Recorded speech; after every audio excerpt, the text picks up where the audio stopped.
Por trás do monstro estava a marionetista. Ghislaine Maxwell tinha tudo.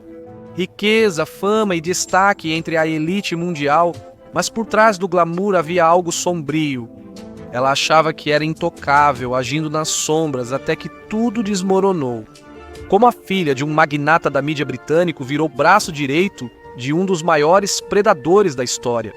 No episódio de hoje do The Infographics Show, vamos revelar como pegaram Ghislaine Maxwell.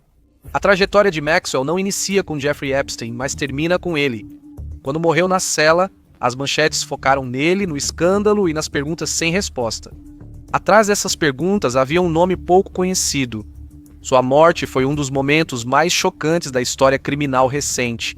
O famoso traficante sexual deveria estar em uma das prisões mais seguras dos Estados Unidos da América, com todos os seus passos sob constante vigilância. A versão oficial alegou suicídio, falhas de segurança e rumores sobre envolvimento de figuras poderosas nos crimes de Epstein levaram muitos a pensar que o governo escondia algo. Uma coisa, no entanto, era certa: suas vítimas nunca veriam justiça, pelo menos não vinda dele. A morte de Epstein antes do julgamento não só encerrou seu caso, mas também a esperança de respostas para suas vítimas. A lista infame ficou secreta e nenhum cliente foi acusado.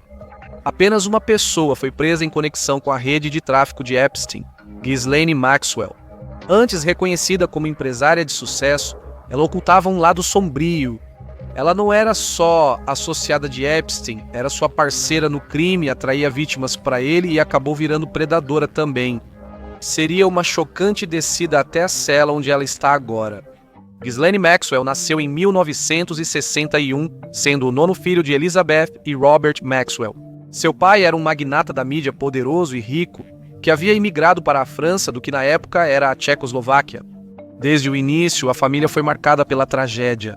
2 dias após o nascimento de Ghislaine, seu irmão de 15 anos sofreu um acidente de carro, ficou 6 anos em coma e faleceu. A perda marcou sua infância. A mãe notou que Ghislaine mostrava sinais de distúrbios alimentares desde cedo. Mas em uma casa tão grande, ninguém interveio. A riqueza da família garantia que ela tivesse o melhor de tudo, exceto talvez atenção. Ela estudaria nas melhores escolas particulares, ampliando seu acesso à alta sociedade. Ela se destacou na escola e, mais tarde, frequentou a Universidade de Oxford, onde faria algumas das conexões mais poderosas possíveis. Mas existia uma conexão que valia mais que todas. Os pais dizem que não têm filhos favoritos, mas as crianças dizem que conseguem perceber. E havia pouca dúvida de que Ghislaine era a queridinha dos olhos do papai. Ghislaine auxiliava o pai em pesquisas de tecnologias emergentes, o que a ajudava a criar conexões no mundo dos negócios. Mas o favoritismo de Robert Maxwell tinha um lado sombrio. O magnata dos negócios era extremamente protetor com sua filha, desencorajando-a de namorar enquanto ainda estava na escola. No entanto, isso não prejudicaria em nada suas habilidades sociais. Após se formar, Ghislaine rapidamente se integrou à cena social de Londres. Logo foi promovida a diretora do Oxford United Football Club, um dos vários negócios do pai. Ela também trabalhou no jornalismo no European, jornal semanal fundado por seu pai. Robert chamou seu iate de Lady Ghislaine. Com tudo entregue a ela, ela poderia ter levado a vida na moleza, mas tinha ambições maiores. Uma das primeiras iniciativas dela foi criar o Kit Kat Club. Pode parecer suspeito, mas para quem conhece a cultura britânica do século XVIII, tinha outros significados. O clube original era político e literário, realizado em tavernas e frequentado por alguns dos homens mais cultos da Grã-Bretanha. A nova versão, um clube feminino, permitiu que Maxwell acessasse investidores experientes do país, o que foi conveniente, pois ela tinha grandes planos. Roberto faria o que fosse necessário para garantir o sucesso da filha, incluindo abrir uma empresa para ela em Nova York. O negócio, voltado para transações corporativas e favores, nunca deu lucro, o que nunca foi seu objetivo. Ghislaine viajava de jato pelo Atlântico. Quando não estava em seu iate homônimo, equipado com spa, sauna e pista de dança, ela o usava como casa de festas flutuante para si e amigos. O maior talento de Ghislaine era fazer amigos e contatos. Apesar de ser a preferida do pai, Ghislaine não temia ser usada por ele. Em 1990, ela atuou como mensageira no plano de Maxwell para fraudar acionistas da Berlitz, grande empresa americana. Ghislaine seguiu como emissária do pai no exterior, passando muito tempo em Nova York após a compra do New York Daily News. Estava claro que ela era a herdeira do império dele e estaria pronta para representá-lo quando chegasse a hora. Isso ocorreria antes do esperado. Em novembro de 1991, o corpo de Robert Maxwell foi encontrado à deriva perto de seu iate nas Ilhas Canárias. Sua morte segue misteriosa, sem evidências de crime. Ghislaine logo assumiu o controle dos negócios do pai e foi ao funeral em Israel com figuras importantes do país. Maxwell ainda afirma que seu pai foi assassinado e que outra bomba estava para explodir. Roberto aparentava ser um empresário exemplar, mas nos bastidores era bem diferente. Ele foi desmascarado por saquear os fundos de pensão do Mirror Group, o império de mídia que controlava. Mais de 30 mil funcionários perderam suas economias, e 2 irmãos de Ghislaine, ligados aos negócios do pai, foram indiciados. No entanto, eles acabariam sendo absolvidos após um longo julgamento, mas isso lançaria uma sombra sobre a reputação da família, o que significava que era o momento perfeito para Ghislaine seguir seu próprio caminho. Com o nome Maxwell manchado na Inglaterra, Ghislaine se mudou para os Estados Unidos da América pouco depois da morte do pai. Ela tinha um fundo fiduciário que garantia boa renda anual e muitos contatos em Nova York para ajudá-la a achar moradia. Ela conseguiu emprego em um escritório imobiliário, mas sua lábia logo se destacou como o maior trunfo. Ela sabia conversar com todos, especialmente celebridades, e logo foi convidada para todas as festas da cidade. Exceto por uma prisão por dirigir embriagada, ela manteve discrição e fugiu da sombra do pai. Mas uma sombra muito maior logo a encontraria. Jeffrey Epstein construiu uma teia complexa para alcançar sua posição nos anos 1990. Ele virou professor pouco após o ensino médio, mas foi demitido de uma escola particular por conduta inadequada com alunas. Logo, ele acabou trabalhando no setor financeiro, apesar de não ter experiência na área, e passou a aproveitar todas as oportunidades para manipular jovens mulheres, inclusive fingindo ser um olheiro de talentos da Victoria's Secret. Ele era um grande oportunista e manipulador, sempre aproveitando chances para entrar na alta sociedade. Logo, inevitavelmente, os dois se encontrariam. O início do relacionamento de Maxwell e Epstein é cercado de mistério. Relatos apontam que Robert promoveu o primeiro encontro, provavelmente sem saber quem era Epstein.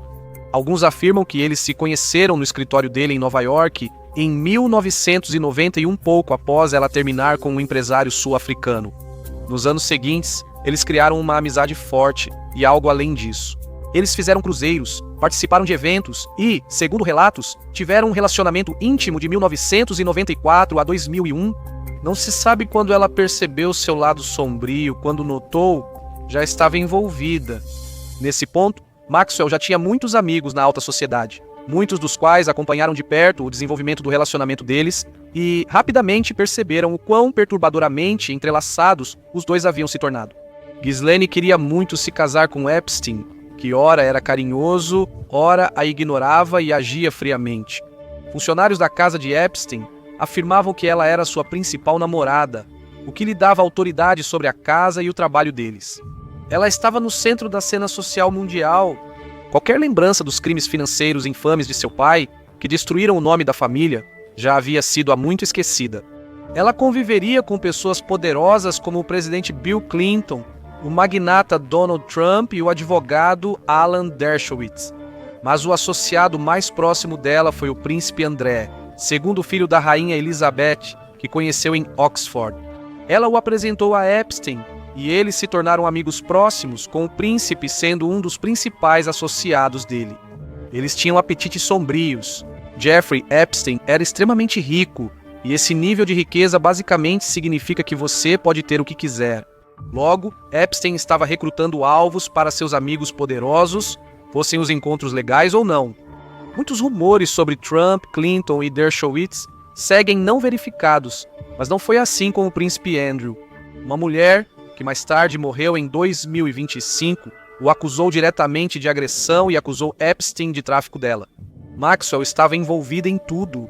Se antes era uma recruta ingênua no mundo de Epstein, isso já não se aplicava. Enquanto ele construía seu império distorcido, Maxwell se tornou uma das únicas pessoas em quem ele confiava totalmente. Ela facilitava os eventos onde ele recrutava tanto alvos quanto vítimas. Ela era piloto de helicóptero treinada, privilégio de ser filha de um homem rico, o que lhe permitia acesso a um dos segredos de Epstein, sua ilha nas Ilhas Virgens Americanas, onde realizava grande parte de suas atividades criminosas. Não era só um paraíso fiscal, mas tinha bem menos fiscalização. Assim, a parceria logo enfrentaria dificuldades. Epstein era um criminoso astuto e perverso, com impulsos malignos, e logo se envolveu em um escândalo sexual público. Ele foi preso por aliciar uma menor na Flórida e recebeu uma sentença surpreendentemente branda, com privilégios indevidos para agressores sexuais. O caso chamou atenção, e Maxwell sabia que precisava se afastar. Ela deixou de ir a eventos com ele, reduziu a vida social e passou a reconstruir sua reputação. Ela já tinha feito isso várias vezes antes. Uma das coisas em que Maxwell era muito habilidosa era em usar boas ações para desviar a atenção de si mesma. E ela não perdeu tempo após a condenação de Epstein. Logo, ela fundou o Projeto Terra-Mar, uma organização sem fins lucrativos voltada para proteger nossos oceanos e a vida dentro deles. A iniciativa logo atraiu grandes doadores e sua reputação cresceu novamente. Ela fez uma palestra no TED sobre o projeto em 2014. Ela trabalhou com Stuart Beck em reuniões da Organização das Nações Unidas para convencer diplomatas a apoiarem a causa. Por anos, suas ligações com Epstein ficaram em segundo plano, e essa não foi a única área em que ela seguiu em frente. Maxwell e Epstein foram ligados romanticamente por anos, mas o relacionamento deles desmoronou após a condenação dele. Ele não ficaria muito tempo preso, mas seu nome já estava manchado em vários de seus círculos, ao menos no início. Maxwell rapidamente fez novas conexões sociais, incluindo com o analista político Scott G. Borgenson. O homem de Massachusetts logo a recebeu em casa e parecia que ela havia superado Epstein. Os dois eram bastante discretos sobre o relacionamento e especulava-se que eles haviam se casado em segredo. No entanto, nunca foi encontrado nenhum registro. Ela manteve discrição, evitou os holofotes e parecia claro para todos que havia mudado de vida. Era tudo uma mentira. Os detalhes do relacionamento de Maxwell e Epstein nunca foram totalmente revelados. As evidências indicam que eles terminaram o romance antes da primeira prisão dele, mas mantiveram a relação de negócios. Após Epstein sair da prisão, Maxwell foi ainda mais envolvida em seu círculo enquanto ele reconstruía sua rede de contatos influentes. Para quem conhecia sua reputação, isso foi chocante. Como um criminoso sexual conhecido podia, de repente, estar em todas as festas da elite de Nova York. Ter conexões ajuda. Maxwell e Epstein passaram anos construindo vínculos financeiros e sociais com empresários e políticos influentes, sem que se saiba quem aprofundou esses relacionamentos. Epstein era infame por manter um controle rigoroso sobre quem tinha qualquer tipo de relação com ele, potencialmente para fins de chantagem. Além disso, as festas que ele frequentava eram sempre festas de trabalho, onde ele buscava fazer novas conexões. Isso resultava em fotos constrangedoras de conhecidos, mesmo sem ligação com a ilha Epstein ou sua organização criminosa. Mais cedo ou mais tarde, a verdade viria à tona. O envolvimento de Maxwell nas atividades criminosas de Epstein só veio à tona em 2015. Em 2015, Virginia Giuffre afirmou que Maxwell a recrutou aos 16 anos, enquanto trabalhava para Donald Trump no resort Mar-a-Lago, na Flórida. Ela pensou que era uma oferta de emprego, mas foi levada ao submundo distorcido de Epstein. Maxwell não só cuidava do dinheiro de Epstein, mas também era sua principal recrutadora e executora. Ela conhecia todos os detalhes do império sexual que ele montava. O processo acabou sendo resolvido discretamente, mas era apenas um processo civil, sem consequências criminais. Essa sorte não duraria. 2 anos depois, Sarah Ransom entrou com um processo alegando que havia sido chantageada por Maxwell, que ameaçou destruir sua carreira se ela não cedesse às exigências sexuais de Epstein. Maxwell também resolveu esse processo de forma discreta, mas a situação estava ficando difícil. Era apenas uma questão de tempo até que alguém tivesse influência suficiente para levar o caso ao tribunal criminal, e essa pessoa acabou sendo uma mulher chamada Maria Farmer. A artista fez uma declaração juramentada em tribunal federal sobre crimes cometidos contra ela e sua irmã em 1996. Isso fazia parte aparentemente do processo de Jeffrey, mas forneceu informações vitais. Isso foi visto como um dos pontos de virada na acusação contra Epstein em 2019. Como todos sabem, o mentor nunca foi julgado. Mesmo com a morte de Epstein, a situação estava longe do fim. A atenção ao caso intensificou os esforços por justiça às vítimas. E logo, vários processos foram movidos contra o espólio dele, e um após o outro citaram Maxwell como um dos co-conspiradores. Jane Does e Annie Farmer, irmã de Maria, lideraram processos e divulgaram suas acusações. Antes da prisão e morte de Epstein, autoridades federais já investigavam o envolvimento de Maxwell no caso. Quando o tribunal ordenou a abertura dos documentos de um antigo processo, os advogados dela tentaram impedi-lo, mas a verdade acabou vazando. Seus laços com crimes sexuais graves da história moderna vieram à tona. Várias vítimas disseram que Maxwell não apenas facilitou os crimes. Ela participou tão doente quanto seu chefe falecido. Era só questão de tempo até ser acusada. Eles só precisavam achá-la. Maxwell sumiu e, nos anos seguintes, quase não apareceu em público. Em certo momento, até seus advogados disseram não saber onde ela estava ou se seguia no país. Esse padrão já era conhecido. Em processos civis, um juiz autorizou advogados da parte contrária a contratar um detetive para localizá-la e entregar documentos. E isso foi no Tribunal Civil, então não era surpresa que agora fosse ainda mais difícil encontrá-la. Ela foi intimada após a morte de Epstein, mas as autoridades das Ilhas Virgens Americanas não a encontraram e precisariam de tecnologia avançada para localizá-la. Quando a acusação finalmente foi feita, as autoridades mantiveram tudo em segredo. Avisá-la poderia levá-la a fugir para um país estrangeiro sem tratado de extradição. O FBI utilizou a técnica Stingray, chamada oficialmente de capturador de AISMI. O dispositivo simula uma torre de celular, intercepta o tráfego e rastreia telefones. Isso permitiu rastrear o telefone de Maxwell em New Hampshire, enquanto ela ligava para o marido, irmã e advogados. Ela com certeza precisaria dos advogados. Maxwell foi acusada de 6 crimes federais, como tráfico sexual, perjúrio e crimes contra menores. A acusação descreveu Maxwell como profundamente envolvida em todos os crimes de Epstein. Quase tudo o que Epstein fazia, Maxwell também era culpada. Ela foi presa em julho de 2020, menos de um ano após a morte de Epstein, e seria julgada no ano seguinte. Em março de 2021, os promotores ampliaram as acusações, incluindo tráfico sexual de alto nível. Seus advogados pediram liberdade sob fiança, mas o juiz negou, e ela ficou mais de 500 dias em confinamento solitário protetivo aguardando julgamento. Quando o martelo bateu, pegaram-na em flagrante. Maxwell não testemunhou, mas o julgamento foi condenatório. Uma vítima relatou que Maxwell e Epstein usaram um acampamento de verão para meninas como esquema de pirâmide, fazendo vítimas atrair mais garotas. O concierge de Epstein testemunhou e apresentou evidências fortes sobre como Maxwell se beneficiou dos abusos de Epstein. Não surpreendeu quando ela foi condenada por 5 acusações de tráfico sexual e poderia pegar até 65 anos de prisão. Maxwell foi condenada a 20 anos de prisão, menos que o pedido inicial dos promotores. Ela seria transferida para a Instituição Correcional Federal, em Tallahassee, Flórida, de baixa segurança, para detentas com sentenças longas. Mas ainda restavam reviravoltas. O caso de Maxwell voltou a ganhar destaque quando ela foi chamada em 2025 para depor no Congresso sobre sua relação com Epstein.